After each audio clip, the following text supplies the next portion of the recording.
নমস্কার বন্ধুরা, শুভ দুপুর। আজ বৃহস্পতিবার, তো রান্না প্রায় শেষ। মেয়ে খেয়ে কলেজ চলে গেছে। আবার কর্তামশাই বললে মাশরুমটা কালকে নিয়ে এসেছিলাম, তুমি রান্না করো, আজকে বিকালে চলে যাবে, রান্না করো। এই যে মাশরুমটা আবার রান্না করব নিয়ে এসেছি। কীরকম রান্না করব দেখাবো। দেখুন, মাশরুমটাকে এইভাবে কেটে ধুয়ে নিয়েছি। দেখছেন, কুচো চিংড়ি মাছ, 5টা পেঁয়াজ নিয়েছি।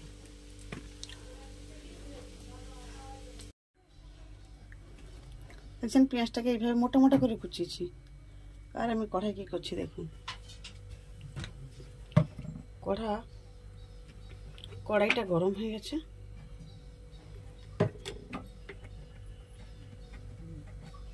তেল দিয়ে দিয়েছি। চিংড়ি মাছগুলো দিয়ে দেবো।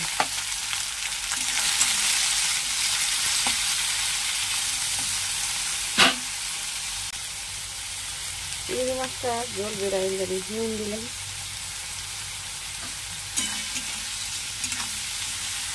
জল বেড়াচ্ছি দেখছি।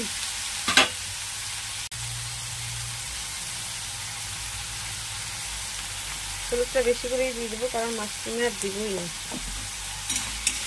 যতটা প্রয়োজন ততটাই দেবো।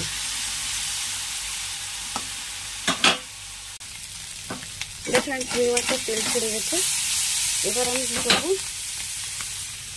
সবজিটি দিলাম, মাশরুম পেঁয়াজ সবই দিয়ে দিলাম। কারণ মাশরুমতে প্রচুর জল বেরোয়।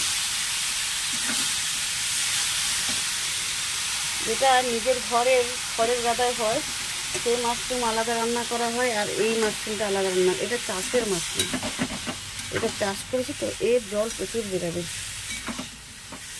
আচ্ছা, মাশরুমটা যতক্ষণে ভাজা হচ্ছে মশলাটা বেটে নিই। দেখুন, কালো সরিষা নিয়েছি আর 2টো শুকনো লঙ্কা নিয়েছি। এটাকে আমি ভালো করে বেটে নেব। গ্রাইন্ডারে মশলা খুবই কম করি, বাই চান্স করি, নাহলে আমি শিলেই সব বাটি। এই যে দেখুন কিভাবে জল বেরোচ্ছে।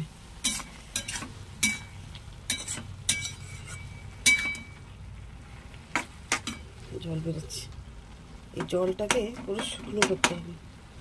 ঢাকা দেবো না, কারণ ঢাকা দিলে তো আর আজকে রান্নাই হবে না। জল শুকনো হয়ে গেছে।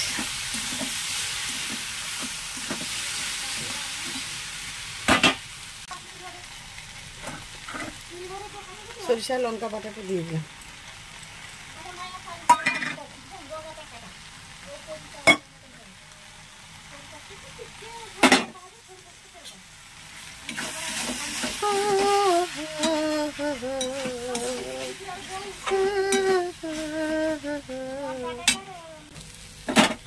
দেখছেন সুন্দর ভাজা হয়ে গেছে।